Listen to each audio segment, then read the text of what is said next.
அனைத்துலக உயிரோடை தமிழ் வானொலி நேயர்கள் அனைவருக்கும் நமது வணக்கங்கள். அனைத்துலக உயிரோடை தமிழ் வானொலி ஒலி ஒளி எழுத்து வடிவில் உங்கள் இல்லங்களின் முற்றங்களை வந்தடையும் ஊடகம். தாயகம், தமிழகம், சர்வதேசம் சார்ந்த அரசியல் நிலவரங்கள், நாட்டு நடப்புகள், சமூக வலம் என்று பலதரப்பட்ட செய்திகளை காவி வரும் ஊடகம். இது தாயக வலம். இன்றைய தாயக வலத்தில் நாம் தாயகத்தில் கிழக்கு மாகாணத்தில் இருந்து மட்டக்களப்பு மாவட்டத்திலிருந்து திருமிகு சுரேஷ் தர்மலிங்கம் அவர்கள் எங்களுடன் இணைந்திருக்கின்றார்கள். வணக்கம் சுரேஷ். வணக்கம். வணக்கம். கடந்த காணொளியின் தொடர்ச்சியாக இன்றும் நாங்கள் மட்டக்களப்பு என்று ஒரு பெரிய பேசுபொருளாக இருக்கின்றது. பிள்ளையானுடைய கைதும் பிள்ளையான் உடைய இந்த ஈஸ்டர் குண்டு தாக்குதல், பெரியவள்ளி குண்டு தாக்குதலில் நடைபெற்ற உயிர்த்த ஞாயிறு குண்டு தாக்குதல் என்று சொல்லுவார்கள். அந்த உயிர்த்த ஞாயிறு குண்டு தாக்குதலின் பிரதிபலிப்புகள் இன்று எல்லா சமூக ஊடகங்கள் வலைத்தளங்களிலே வந்து ஒரு முக்கிய பேசுபொருளாக இருக்கின்றது. பிள்ளையான் கைது செய்யப்பட்ட பின்னர் பல தகவல்கள் வெளியிலே வந்து கொண்டிருக்கின்றன. இதில் பல பேர் இந்த குண்டு தாக்குதலிலே ஈடுபட்டிருக்கின்றார்கள், அதற்கு பொறுப்பாளிகளாக இருக்கின்றார். இதிலே இதுவரைக்கும் சமூக வலைத்தளங்களிலேயோ அல்லது மற்ற செய்தி ஊடகங்களிலே வந்த விடயங்களை தவிர, நீங்கள் மட்டக்களப்பில் பூர்வீகமாக பிறந்து வளர்ந்து வாழ்கின்ற ஒருவர், இந்த போராட்ட காலங்களில் சமகாலங்களில் வாழ்ந்த ஒருவர், இவர்களுடைய அடாவடித்தனங்களில் கண்ணாலே கண்கூடாக கண்ட ஒருவர். அந்த வகையிலே இன்று வராத மட்டக்களப்பில் இவர்கள் செய்த அட்டூழியங்களை உங்களால் சொல்ல முடியுமா? நிச்சயமாக இந்த போராட்ட காலத்திலே நான் ஒரு பின்னி பிணைந்து இருந்த ஆள் வந்து அடிப்படையிலே என்னுடைய அனுபவத்தை பகிர்ந்து கொள்ளவனுமாக இருந்தால், நான் ஆரம்பத்திலே பாடசாலைகளிலே படித்துக் கொண்டிருந்த பொழுது 2004 ஆண்டு நான் ஏஎல் படிக்கின்ற பொழுது எங்களுடைய இந்த போராட்டத்தினுடைய உழவுக்கு காரணமாக இருந்த கருணா மற்றும் அந்த அமைப்பிலிருந்து வெளியேறி அவர்கள் இராணுவத்துடன் சேர்ந்து ஒட்டுக்குழுக்களாக அவர்கள் ஏகப்பட்ட படுகொலைகளை கிழக்கு மாகாணத்திலே செய்திருந்தார்கள். அது குறிப்பாக வந்து வன்னி பிராந்தியத்துக்கு இங்கிருந்து சென்ற எங்களுடைய இயக்க உறுப்பினர்களுடைய பெற்றோர்களையும் அவர்களுடைய உறவினர்களையும் இலக்கு வைத்து அவர்களுடைய முதலாவது தாக்குதல் பணி ஆரம்பிக்கப்பட்டது. அந்த அடிப்படையிலே என்னுடைய துணைவியாருடைய அக்கா அவர்கள், உங்களுக்கு தெரியும், மட்டு அம்பாறை அரசுத்துறை பொறுப்பாளர் பாவாண்ணா அவர்கள். பாவாண்ணா வந்து இங்கிருந்து அவர் வன்னிக்கு சென்ற போது அவருடைய சில பொருட்கள் வந்து எங்களுடைய வீட்டிலே இருந்தது. அப்போ அங்கே புகுந்து கருணாவனுடைய பொருட்கள் வந்து மிக மோசமாக இறந்த பொருட்களை எல்லாம் அடித்து உடைச்சி இறந்த சொத்துக்கள் அவங்களுடைய உடைமைகள் முழுதையும் வந்து அடிச்சென்றார். அதே போன்று கிழக்கு மாகாணத்திலே, அது குறிப்பாக மட்டக்களப்பு மாவட்டத்திலே எங்களுடைய குடும்பங்களுக்கு நடந்த அதே சம்பவங்கள் வந்து ஏனைய இயக்க உறுப்பினர்களுடைய உறவுகளும் விலக்கு வைக்கப்பட்டு நிறைய பேர் வந்து அவருடைய துப்பாக்கியால வந்து நிறைய பேரை சுடுபட்டிருந்தார்கள். அவருடைய தம்பியா இருக்கலாம், அல்லது அண்ணனா இருக்கலாம், அல்லது உறவினர்கள் கூட இலக்கு வச்சு சுடப்பட்டார். குறிப்பாக அம்பாறை மாவட்டத்திலே தங்களோட நின்று நேரடியாக நின்று சக போராளிகளை நின்ற அவர்களுக்கு உதவியவர்களை கூட வந்து அவர்கள் இராணுவத்தோட உதவியோட வந்து நேரடியாக பட்டப்பகலில் வந்து துரத்தி சுடுபட்ட சம்பவங்களும் இருக்கு. அதே நேரத்துல வந்து சின்ன ஒரு மோட்டார் வெஹிக்கிள் கூட அபகரிக்கப்பட்டால் அந்த மோட்டார் வெஹிக்கிளை திருப்பி கேட்கின்ற நபரையும் வந்து போட்டு தாக்கின சம்பவங்களும் நிறைய.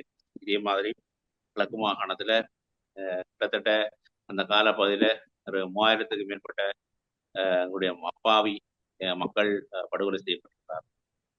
இந்த சம்பவங்கள் பெரும்பாலான சம்பவங்கள் வந்து வெளிவர இப்ப இங்கே ஊடகங்கள்ல வெளிவருகின்ற செய்திகள்ல பாத்தீங்களாக இருந்தால் அது ஏற்கனவே அவங்கள்ட்ட இருக்கிற வெளிப்படையாக நடந்த சில விடயங்கள் மட்டும்தான் வெளியே வந்திருக்க ஒழிய இவர்களால் வந்து இலக்கு வைக்கப்பட்டு தாக்கப்பட்ட சம்பவங்கள் குறிப்பாக வந்து தங்களோட சுயநலத்துக்காக மேற்கொள்ளப்பட்ட தாக்குதல் ஒன்றும் வெளியே வர அதுல ஒன்று இப்ப வந்திருக்குது. குறிப்பா இப்ப பேசுபொருளா இருக்கிறது வந்து கிழக்கு பல்கலைக்கழகத்தினுடைய முன்னே நாள் வைஸ் சான்சலர் இருந்தவர், விசியா இருந்தவர். அப்ப அவருடைய படுகொலை வந்து இன்றைக்கு அப்பட்டமாக வெளியே வந்திருக்கிறது. அது விசாரணை மூலம் வெளியே வந்திருக்கிறது. அது இப்ப பிள்ளையானோட்ட இருந்து விசாரணை எடுக்கப்பட்டு பின்னர் அவருடைய டிரைவர் ஆக இருந்த ஜெயந்தன் ஜெயந்தன் வந்து சிஐடினாலே திருப்பி கைது செய்யப்பட்டு. நீங்க ரவீந்திரநாத்தினுடைய படுகொலை பற்றி பேசுகின்றீர்களா? ரவீந்திரநாத்தினுடைய படுகொலை, அந்த படுகொலையிலேயே வந்து அந்த ஜெயந்தன் டிரைவர் வந்து தான் அவரை கடத்தி வந்து அவர் தான் படுகொலையே செய்திருந்தார். அவர் தான் வந்து அவரை வந்து அடித்து மிக மோசமாக தாக்கி அவரை மேலே விறகுகளை போட்டு அவரை குறையூரோட போட்டு எரித்து பின்னர் அவர் வந்து தான் மஞ்சளை போட்டு போய் குளிச்சு தான் திட்டதாக நண்பருடன் அந்த விஷயத்தை பகிர்ந்திருக்கிறார். அப்படி நேரடியான சம்பவங்கள் நிறைய நடந்திருக்கிறது. இதைவிட மேலாக வந்து கிழக்கு பிராந்தியத்திலே ஏகப்பட்ட முன்னாள் போராளிகள் இங்கே நிறைய படுகொலை செய்யப்பட்டிருக்கிறாங்க. இந்த விடயங்கள் எல்லாம் வந்து ஒரு அரசியல் பின்னணியோட நடந்த சம்பவங்கள் வந்து இங்கே பெரிய அளவில் பேசப்படுது.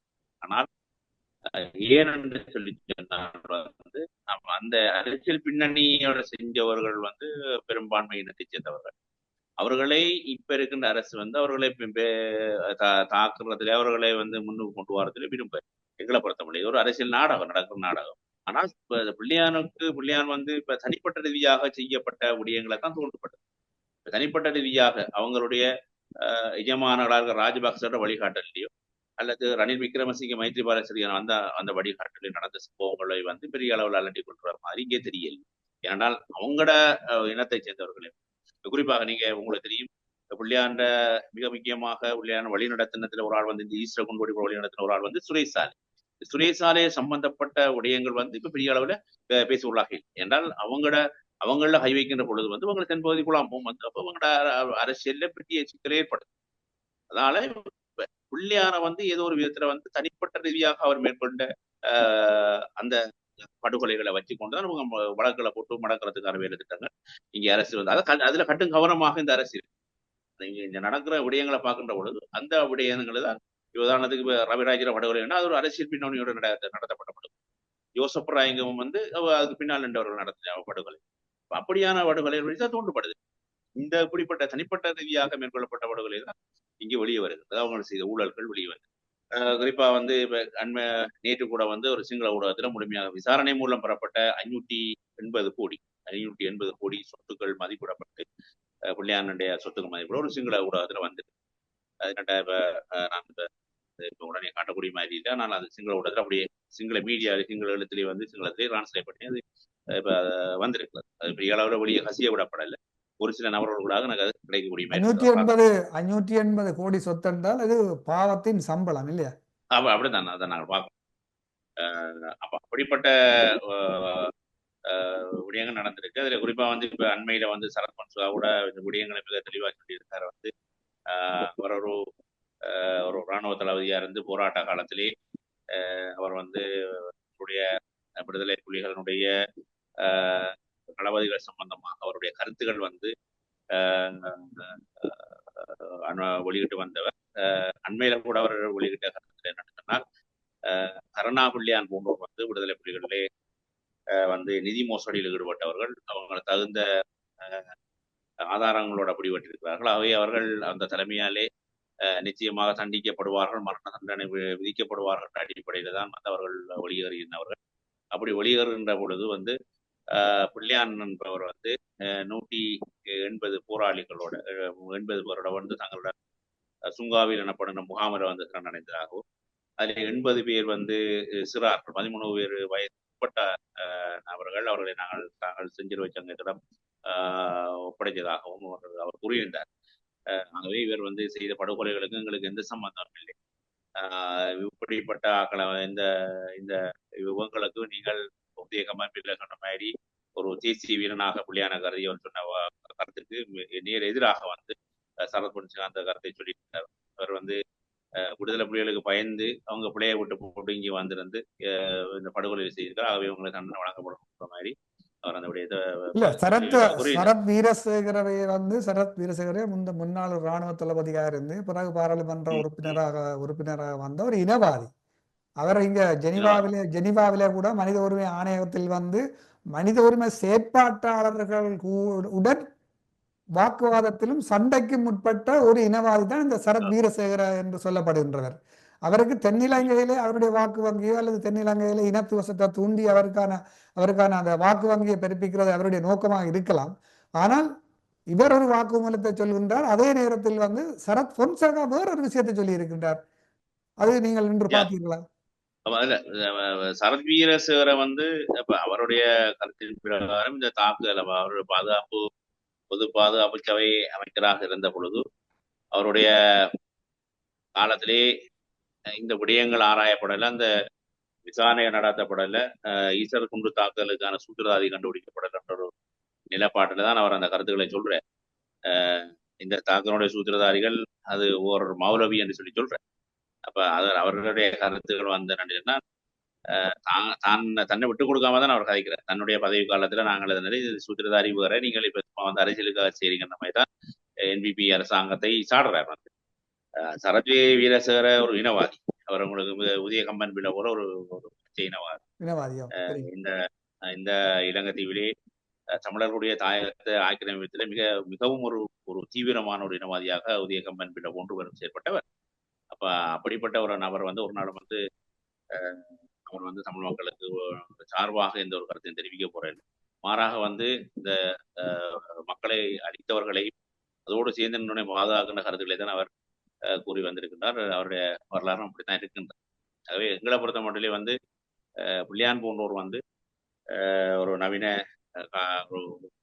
ஒரு உதாரணமாக மக்களுக்கு இருக்கிறது. ஏனென்றால் சொந்த இனத்தையே காட்டி கொடுத்து அரசோட சேர்ந்து சொந்த இனத்தையே காட்டி கொடுத்து இன்றைக்கு வந்து அவர் வந்து சின்ன பின்னமா இருக்கிறார். இங்கே மட்டக்களப்பு மாவட்டத்தை பொறுத்தவரை ஒரு பதட்ட நிலை காணப்படும். மட்டக்களப்பு மாவட்டத்தில் இன்றைய சூழ்நிலையில வந்து ஒரு பெற்றும் பதட்ட நிலை காணப்பட்டால் புள்ளியான சகாக்கள் நிறைய பேர் வந்து கைது செய்யப்படுறார். இந்த முன்னாள் தமிழனாக இருந்த குகன் என்று சொல்லப்பட்டு பின்பு இஸ்லாமியராக மாறிய உசைன் என்று சொல்லப்படுகின்றவரும் ஒரு பிள்ளையானுடைய வலது கையாக இயங்கி இருக்கின்றார்.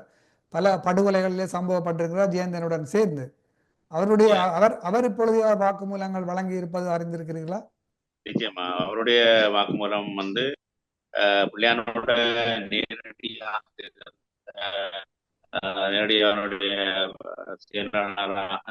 அப்போது இருந்த ஆசாத் அவர் வந்த யுவனுக்கு கொடுக்கப்பட்ட ரிப்போர்ட் இருக்கிறபடியா தான் அவங்க பிள்ளையானிடம் வந்து இந்த விடயங்களை வைத்து ஒப்புதல் வாக்குமூலம் எடுப்பதற்காக தான் இந்த 3 மாத நீண்ட விசாரணையை போட்டிருக்காங்க.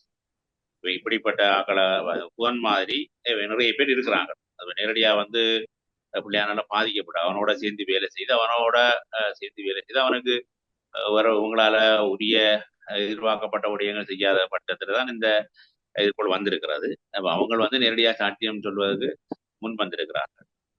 என்னை பொறுத்தமல்ல இதை இன்னும் வந்து பிள்ளையான் பாவிச்சு செய்ய அரசு மேற்கொண்ட நடவடிக்கைகளும் பிள்ளையான் தனிப்பட்ட ரீதியாக மேற்கொண்ட படுகொலைகளும் வந்து இன்னும் பலர் வந்து சாட்சியங்கள் சொல்வதற்கு இருப்பதாகத்தான் இங்கே சூழ்நிலை காணப்படுது. நாளுக்கு நாள் அவருக்கு பின்னால் நின்ற நபர்கள் வந்து ஒதுங்குற நிலப்பாடும் காணப்படும். அவை ஒரு ஒரு ஒரு பதட்டமான ஒரு சூழ்நிலை தான் இங்கே மட்டக்களப்பில் இருக்கு இந்திய சூழ்நிலை. இல்ல பிள்ளையான் உருவாக பிள்ளையான் பிள்ளையான் பிள்ளையான் என்ற ஒரு தமிழின விரோதியை வந்து சிங்கள தேசம் தமிழர்களை படுகொலை செய்வதற்கு பயன்படுத்தி இருக்கிறது என்பதில் மாற்று கருத்து இல்லை. இந்த ஈஸ்டர் குண்டு தாக்குதலின் போது மைத்ரிபால சேனநாயக்க, ரணில் விக்ரமசிங்கே அவர்கள்லாம் இந்த இருவரும் தான் ஆட்சியில் இருந்தார்கள். இலங்கை அரசுக்கு அப்பாற்பட்டு இப்ப இதுல சூத்திரதாரியாக இருந்த சுரேஷ் சாலையை இன்று வரைக்கும் இவர்களால் அணுக முடியவில்லை. இலங்கை அரசையும் இந்த இலங்கை புலனாய்வுத்துறை அதிகாரிகளையும் தாண்டி இதற்கு அப்பாற்பட்டு வேறு பிற சக்திகளும் இருக்கின்றது என்ற ஒரு ஒரு ஒரு சமிஞ்சையும் வருகின்றது. இப்பொழுது பிற சக்திகளும் இதுல அது ஈடுபட்டிருக்கலாம். இல்ல அது அதுல மாற்று கருத்து இல்லை. ஏனென்றால் அந்த அந்த தாக்குதல் நடந்த காலப்பகுதியில் அந்த ஆட்சி மாற்றத்தை விரும்பின தரப்புகள் வந்து அதுக்கான முழுமையான தொழில்நுட்ப உதவிகளையும் நிதி உதவிகளையும் வழங்கியிருக்கலாம். இப்ப அது அந்த அந்த அந்த சூழ்நிலையில வந்து இப்ப அதுக்கு பொருத்தமான ஆக்கள் யாருன்றதை தெரிவு செய்து அது மிகவும் ஒரு அனுபவம் வாய்ந்த ஆக்களை வச்சுக்கொண்டு அந்த தாக்குதலை மேற்கொள்ளணும் என்ற அடிப்படையில் ஒரு நீண்டகால ஒரு பயிற்சி அளிக்கப்பட்ட நபர்கள் தான் அங்கே பயன்படுத்தப்பட்டிருக்கு. பிள்ளையான் வந்து அந்த காலப்பேர் சிறையில் இருந்தாலும் அவருக்கு அந்த சிறையில இருந்தவர் வந்து பிரபாகரன் எனப்படுகின்ற ஒரு தமிழ் ஆளுநர். அவர் வந்து முழுமையாக வந்து பிள்ளையானால் நியமிக்கப்பட்ட ஒரு ஆள் அந்த சிறைச்சாலை. அப்ப சிறைச்சாலை அவருடைய மேற்பார்வைகளா இருந்தது. இப்ப பிள்ளையான் சிறையில இருந்த போதிலும் அவருக்கான முழுமையான சொத்து வாழ்க்கையை ஏற்படுத்த முழுமையாக கொடுத்தவர் வந்து அந்த அந்த நபர். ஸோ அவர் வந்து இதே வழியில வந்து வெளியிலிருந்து வந்தாக்கள் சந்திச்சு அவருடைய கருத்துக்களை கேட்டு சகராண்ட சகோதரங்களை சந்திச்சு வெளியில இருந்து வந்து சுரேசாலை போன்றாக்களை சந்திச்சு இப்படி பல தரப்புகளை அவங்க சந்திச்சிருக்கிறாங்க. அந்த பெரும்பாலான விடயங்கள் வந்து வெளியே வாரதுக்கு வாய்ப்பு இல்லை. என்னென்றால் இப்ப இவருக்கும் அவருக்கும் இடையில நிறைய தொடர்பு இருந்திருக்கு. பிரபாகன்றவர் வந்து அந்த ஒழுங்குல செய்து கொடுத்த நாங்கள் அந்த முகநூல் வழியாக இந்த ஊடகங்கள் வழியாக பார்க்கின்ற பொழுது அவர் அந்த விடயங்கள் கடந்த காலத்துல நடந்து வருகிறது. இப்ப அந்த பவுனதீவுல உங்களுக்கு தெரியும், பவுனதீவுல வந்து 2 போலீசார் வந்து சுட்டுக் கொல்லப்பட்ட சம்பவம் தொடர்பாக முன்னாள் போராளிகள் என்ற அடிப்படையில் அஜந்தன் என்ற ஒரு குடியன் வந்து கைது செய்யப்பட்டார் பவுனதீவு. இப்ப அந்த கைதின் பிற்பாடு சொல்லப்பட்ட விடயம் என்ற அரசினாலே அது வந்து விடுதலை புலிகளால் முன்னே நாள் விடுதலை புலிகளால் மேற்கொள்ளப்பட்ட தாக்குதல். ஆனால் அது அப்படி இல்லை. அந்த தாக்குதல் இப்ப இன்றைக்கு முந்த நாள் வந்து புலனறுவையில வந்து ஒரு கூட்டத்துல வந்து அனுரகுமார திசாநாயக பேசுகின்ற ஒரு மக்கள் மத்தியில் அவர் அந்த தாக்குதல் சம்பந்தமாக கதைக்கிறார். விசாரணை இப்ப பிள்ளையான விசாரணை மூலம் தான் இந்த விடயங்கள் வெளியில வருது.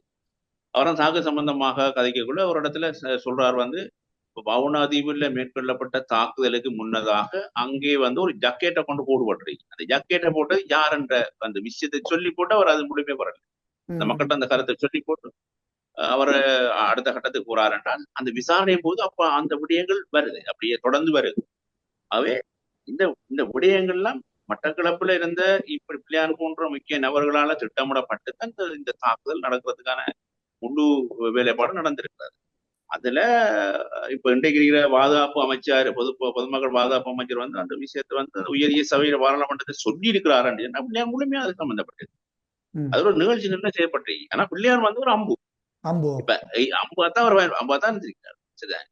மற்ற பின்னிக்கிறிக்க விடயங்கள் முழுக்க வந்து அது ஒரு ஒரு ஒரு ஒரு ஒரு பின் பேக்ரவுண்ட் இருந்திருக்கு. ஒரு சக்தி தான் இருந்து அவங்களை இயக்கிருக்கு. அவை அந்த ஆட்சி மாற்றத்தை ஏற்படுத்த விரும்பின வல்லரசு தான் கொண்டு நடந்திருக்கு. அந்த வல்லரசு ஏதோ ஒரு எந்த நாடுன்னு எங்களுக்கு அதை நாங்கள் ஊகிக்க முடியாது. ஆனால் அந்த பின்னுக்கு ஒரு பின்னணி ஒன்று இருந்தபடியே தான் அந்த அப்படி ஒரு தாக்கத்தின் மூலம் வந்து அந்த ஆட்சி மாற்றத்தை ஏற்படுத்துறதுக்கு தான் தாக்குதலே நடந்திருக்கிறது என்பது வெளிப்படை. இல்ல, ஈஸ்டர் குண்டு தாக்குதலுக்கு பயன்படுத்தப்பட்ட அந்த குண்டு அந்த வெடிபொருள் கூட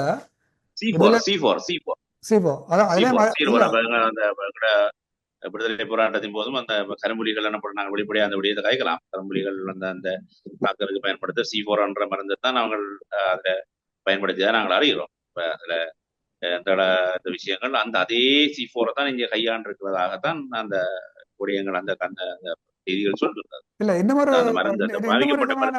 விதமான செய்தி இருக்கின்றது என்று சொன்னால், இந்த வெடிபொருள் வந்து விடுதலை புலிகளோ இலங்கை இராணுவமோ பயன்படுத்தாத வெடிபொருள் என்று சொல்லப்படுகின்றது. இருக்கலாம். ஏனென்றால் அந்த அந்த அந்த அவங்க பயன்படுத்தும் விதமும் இருக்கணுமோ தெரியல. ஆனால் அந்த அந்த குண்டு வெடித்த காலப்பகுதியில் இந்த செய்திகள் வந்தது, வெளியில வந்தது, இப்படி இப்படி இருக்குன்னு. ஆனா அதுல உள்ள ஒரு உண்மைத்தன்மை என்னன்னு தெரியல. ஆனால் ஒரு சக்தி வாய்ந்த ஒரு மருந்து தான் நாங்கள் பாவிக்கப்பட்டோம். இல்லை வேண்டாம். அப்போ மட்டக்களப்பில் இருக்கிற நண்பர்களுடன் தொடர்பு கொண்டு இது பற்றி பேசிய பொழுது இன்னும் ஒரு கருத்து எங்களுக்கு சொல்லப்பட்டிருன்னு சொன்னால், பிள்ளையாருடைய காரியாலயத்திலிருந்து ஆயுதங்கள் எடுக்கப்பட்டதாக, காவல்துறையினரால் ஆயுதங்கள் மீட்கப்பட்டுள்ளதாகவும் சொல்லப்படுகின்றது. ஜனநாயக போராட்டத்திலே ஒரு ஜனநாயகவாதியாக இறங்கிய பிள்ளையான் வந்து சிவநேசத்துறை சந்திரகாந்தன் வந்து எதற்காக தனது காரியாலயத்தில் ஆயுதங்களை வைத்திருக்க வேண்டும்? அது ஒரு ஒரு காத்திரமான கேள்விதான் நம்மளுடைய கேள்வி. எங்களை பொறுத்த மட்டிலே அந்த விஷயத்துக்கு மிக இலகுவாக நாங்கள் பதிலளிக்க முடியும். ஏனென்றால் எங்களுடைய அமைப்பு விடுதலை புலிகளுடைய காலத்திலே, இயக்க காலத்திலே வந்து அது ஒரு சில தளபதிமார் தான் அந்த M16 எனப்படுற அந்த ஒரு ஆயுதங்கள் அமெரிக்கால அமெரிக்கா M16 அந்த அந்த ஆயுதங்களை வந்து இப்ப கர்னல் தரவழிகளுக்கு தான் அது அந்த ஆயுதங்கள் வச்சிருந்தோம். அது எங்களுக்கு தெரியும், வெளிப்படையா தெரியும். அப்படி அந்த டைம்ல வந்து கருணா விழாவின் போது அந்த ஆயுதம் கர்நாடகா இருந்திருக்கு. அந்த ஆயுதத்தை வந்து வெளிப்படையா நாங்களாக ஊகிக்க முடியும். அந்த ஆயுதம் வந்து அப்படியே புள்ளியான் வந்து அதை எடுத்துக்கிட்டார். அதை எடுத்துக்கொண்டு அவர் அரசாங்கத்தோட அனுமதியோடையோ அல்லது அனுமதி இல்லாமையோ தனிப்பட்ட ரீதியாக வந்து அவர் லேக் வீதியில் இருக்கிற அவருடைய அலுவலகத்திலிருந்து தான் அது எடுக்கப்பட்டதாக செய்திகள் வெளியே வருது. அது நிச்சயமாக உண்மைத்தன்மை இருக்கும். ஏனென்றால் இந்த காலப்பகுதியில் இவங்க பாவிச்ச ஆயுதங்கள் எங்க இருக்கும்? அது நானே கண்ணாலே கண்டிருக்கிறேன். அவங்க சுட்டு தெரிஞ்சது நானே காட்டி சொல்லலாம். உங்களுக்கு வாகனத்துல கொண்டு வந்து இங்கே வந்து ஆயுதங்களை ஊர்களை எடுத்து ஆயுதங்களை வச்சு பலரை சுட்டு கொண்ட சம்பவங்கள் எல்லாம் நிறைய இருக்கு. அதுல வந்து நான் நேரடியாக இவங்களோட ஆயுதங்களோட கண்ட நிலப்பாடு எனக்கு இருக்குன்னா வன்னிக்கு இவங்கள் அங்கே சண்டை இதுகள் நடந்த கூட நாங்கள் மட்டக்களப்பில் நிற்கிறோம். இப்போ எங்களுக்கு வந்து அந்த டைம்ல வந்து இவங்க 2 தரப்பு பிரிஞ்சாங்களா சேர்ந்தாங்களான்னு தெரியாது. ஏன்னா நாங்கள் ஏல் படிக்கலாம். அந்த இடத்துக்கு எங்களை நுழைச்சி அதுக்கு பிறகுதான் இந்த சம்பவங்கள் நடக்கக்குள்ள எங்களுக்கு தெரிஞ்சுது. எங்களுக்கு வந்து அவங்க ஆயுதத்தை காட்டி மிரட்டி இருக்கிறாங்க. ஒரு விஷயம் உங்களுக்கு இந்த ஊடகத்துக்கால உங்களுக்கு ஒரு விஷயத்தை சொல்லலாம். என்னோட இப்போ வந்து எங்க அமைப்பில் இருக்கிற ஒரு நபர்கிட்ட கூட வந்து ஆளை கடத்தி கொண்டு 5 லட்சம் ரூபாய் கொடுத்து தான் அவருடைய உயிரை காப்பாத்தி வச்சிருக்கு. அப்ப அப்படியான அகலங்களோட இருக்கிறான். இந்த தரப்பு தான் செய்யுது. நாங்க எங்க போனாலும் சொல்லுவோம். அது இப்பயும் சொன்ன நான் வந்து 2013 சொன்ன 11 சொன்ன 12 சொன்ன மிக இறுக்கமான காலத்திலேயும் சொன்னேன். நாங்கள் இது கொண்டு பயப்பட போறோம் வந்து ராணுவத்தோட சேர்ந்து இனத்தை அழிக்க போறாருன்னு சொன்னா வந்து நாங்கள அந்த உண்மைகளை வெளியே கொண்டு வரோம். இது இந்தியில இப்ப வந்து அந்த உண்மைகள் வெளியே கொண்டு வரப்படவும். இது சம்பந்தமா தான் நான் கேட்க இருந்தேன். நீங்கள் ஒரு தமிழ் தேசிய மக்கள் முன்னணி அரசியல் கட்சியை சேர்ந்தவராக ஜனநாயக போராட்டத்தில் இருக்கின்ற ஒரு ஆள், உங்களுக்கு கூட நேரடியாக பிள்ளையான் கருணா போன்றவர்களால் அச்சுறுத்தல் விடுக்கப்பட்டிருக்கும். பயங்கர அச்சுறுத்தல் இருந்தது அந்த காலத்துல. அச்சுறுத்தலங்களை வந்து கடுமையா மிரட்டம். நாங்க போகின்ற உலகங்களை பின்தொடர்ந்து தான் வருவார். அப்படியான அச்சுறுத்தல்களுக்கெல்லாம் உட்பட்டு தான் நாங்கள் இருக்கிறோம்.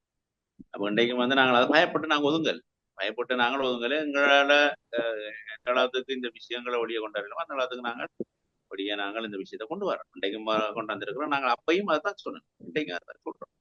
எங்களை பொறுத்தவரை நேர்மையா இப்படிப்பட்ட ஆகல் அவர்களுக்கு தகுந்த தண்டனை வழங்கப்படும். இந்த இவங்களை வந்து நீதிமன்றத்துக்கு முன்னாடி நிறுத்தி இவங்களை செய்த தப்புகளுக்கு உரிய தண்டனை வழங்கப்பட வேணும். அந்த தண்டனை வழங்கணும். பாதிக்கப்பட்டவருக்கு நீதி வழங்கும். இதுதான் எங்களோட நிலப்பாடு. பாதிக்கப்பட்ட மட்டக்களப்பு மாவட்டத்துல நான் நினைக்கிறேன், மட்டக்களப்பு மாவட்டத்துல 9,000க்கு மேற்பட்ட விதவைகள், இவங்களால பாதிக்கப்பட்ட எத்தனை விதவைகள் இங்கே ஒரே கண்ணீரும் இதுவுமாக இருக்கிறார்கள். தங்களோட குழந்தைகளை வளர்க்கறதுக்கு அதில் படுகின்ற துயரங்கள் என்றது அந்த கண்ணீருக்கு எங்க போய் பதிச்சொல்ல போறாங்க. அப்படி இன்றைக்கு ஒரு 2-3 நாளைக்கு ஒரு ஜெயில் அடிக்கக்குள்ள எனக்கு கதையை கம்பெனியில சொல்றாரு. அவர் கண்ணீர் வடிக்கிறாருன்ட்டு ஏதோ ஒரு ஒரு ஒரு அப்பாவிக்கு சொல்ற மாதிரி உதய கம்பெனியில வந்து வெளியில செய்தியை சொல்றாரு. வந்து அவர் கண்ணீர் வடிக்கிறார், படுக்கிறதுக்கு இடம் இல்லை. இன்னைக்கு நீங்க செய்த கொடுமைகள், அந்த கொடுமைகளை பார்த்தீங்கன்னா அவங்க சொல்ல வர்ற ஒவ்வொரு சம்பவங்களையும் பார்க்கக்குள்ள எங்களுக்கு சும்மா வந்து அந்த அளவுக்கு நெஞ்சு உருக்குது. கொடுமைகள் இந்த நயவஞ்சர்கள் செய்திருக்காங்க. இல்ல உதய கம்பன் பிள்ளை வந்து ஒரு இனவாதி. அவரே உதய கம்பெனில தான் வந்து எங்களுடைய தெளிவான வடத்துக்கு சீனங்குடாவில வந்து கயந்திரன் ஆக்களுக்கு போட்டு அடிச்சது அந்த செட் பண்ணி அடிச்சது உதய கம்பம்பில தலைமையில நடந்தது. உதயகம்பன் ஆமா உதய கம்பம்பில கயந்திரமாற கொழும்புல வந்து வீட சுற்றி பிக்குவலை கொண்டாந்து உதய கம்பம்பில தான். அப்படிப்பட்ட ஒரு இனவாதி. ஆமா அந்த இனவாதி வந்து எங்கட மக்களுக்காக அவர் என்ற கதை சொல்லுவாரு. அதுவும் பிள்ளையானுக்காக வாதுறதுக்கு சம்பந்தப்பட்ட போறார். பிள்ளையானுக்காக வாதுற அவர் வலிக்கிறார். யா யா நீங்க நம்புறீங்களா சிங்கள அரசினுடைய நீதித்துறை வந்து சரியான நீதியை வழங்கும் என்று உங்களுக்கு ஒரு நம்பிக்கை இருக்கா? இந்த பிள்ளையான அதுதான் நாங்க வெளிப்படையா சொல்றோம். அப்படி இல்லை, ஒரு நாளும் கிடையாது, ஒரு நாளும் கிடையாது. பாவிச்சு போட்டு இவங்க வெறும் கறிவேப்பிலையா ஒழிய தூக்கி எறியப்பட்டிருக்கிறார்களே ஒழிய அதை நாங்கள் ஏற்கனவே சொன்னோம். நாங்க இப்படித்தான் நடக்கும். தமிழோட வரலாறு படிக்கணும். நாங்கள் இது இந்த விடயங்கள் தெரியாம அத்தனை பேரும் ஆயுதம் தூக்க இதுகள் எல்லாம் அப்படி உங்களோட சேர்ந்து கூட்டாக சேர்ந்து நாங்கள் எல்லாம் ஒன்றாயிருப்போம்னு சொல்லி இருந்திருந்தா அவ்வளவு பேரும் இருந்திருப்பாங்களே. எங்களுக்கு ஒரு இங்க இங்க அவங்களுடைய கருத்து எப்படி இங்க மக்கள் மத்தியில சொல்லியிருக்காங்கன்னா, ஒரு பிரதேசவாதத்தை விதைச்சுத்தான் வந்து இந்த அரசியலுக்கு வந்திருக்கிறாங்க. முழுமையாக பிரதேசவாதம் சொல்லியிருக்கிறாங்க. வடக்கு தலைமை கூட விடுது, அப்படி இப்படி இப்படின்னா கண்ணக்கு எல்லாமே எதிராக நடந்து உடனே பாருங்க எங்க கொண்டு விட்டுருக்கிறாங்க. பத்திரிகையாளர் நடேசனை படுகொலை செய்ததும் இவங்க ஆயுதோட அந்த காலத்துல ராணுவத்தோடு சேர்ந்து இயங்குறாங்க. இப்ப இபிடிபி வந்து மட்டக்களப்பு பெரிய அளவுல இவங்களோட காலத்துல இருக்கல். இபிடிபியோ ராசிக்கோ அந்த ராசிக்கெல்லாம் முடிச்சு. நல்லது. நாங்கள் சிவனேசத்துறை சந்திரகாந்தன் என்ற பிள்ளையானுடைய படுகொலைகள் சம்பந்தமான விடயங்களை பேசிக்கொண்டிருக்கும் பொழுது அங்கு மின்சாரம் துண்டிக்கப்பட்டிருக்கின்றது. எங்களுடன் சுரேஷ் தர்மலிங்கம் அவர்கள் மட்டக்களப்பிலிருந்து இணைந்திருந்தார். இன்னும் ஒரு காணொலியினூடாக நாங்கள் தொடர்ச்சியாக பேசுவோம். நன்றி, வணக்கம். எமது பார்வையாளர்களுக்கு வணக்கம். மக்களின் குரலாய் ஓங்கி ஒலிக்கும் இலக்கு மின்னிதழ் மற்றும் உயிரோடை தமிழ் வானொலி ஆகிய இவ்விரு ஊடகங்களும் உங்களைப் போன்ற எமது நேயர்கள் நண்பர்களின் ஆதரவிலேயே இயங்கி வருகின்றன. மிக குறைந்த வளங்களுடன் பல இடர்கள் மற்றும் தடைகளை தாண்டி பயணிக்கும் எமது ஊடகங்களின் பணிகள் மேலும் வளர உங்களால் முடிந்த நிதியுதவியை வழங்கி இன்னும் காத்திரமான செயற்பாடுகளை முன்னெடுக்க உதவுமாறு மிகவும் பணிவன்புடன் வேண்டி நிற்கின்றோம். உங்கள் பங்களிப்பு உங்களின் உரிமை குரலாய் ஓங்கி ஒலிக்கும். நன்றி.